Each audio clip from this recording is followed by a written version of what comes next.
সকলের মধ্যে রয়েছেন, কিন্তু আমরা কেউই তাকে খুঁজে পাচ্ছি না। কারণটা কি?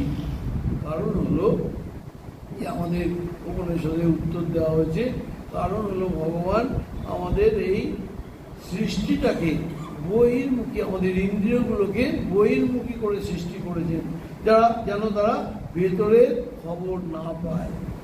সেই জন্যে উপনিষদে আছে, পরাঞ্চি ঘাড়ি রাত্রিনাথ স্বয়ম্ভু তস্মাৎ পরাং পশ্যতি নন্তরাত্মন কশ্চিৎ ধীরঃ প্রত্যগ আত্মনম ঐক্ষত আবৃত্ত চক্ষু অমৃতত্বমিচ্ছন। মানে কি? পরাঞ্চি ঘাড়ি, এই যে জগৎটা দেখছি, এই শব্দ স্পর্শ রূপ রস গন্ধ, এগুলো ভোগ করার জন্য ইন্দ্রিয়গুলো রয়েছে, সব ভগবান সৃষ্টি করেছেন। চোখ, কান, নাক, জিহ্বা, এগুলো কি করে? তারা বাইরের খবরই এনে দিতে পারে।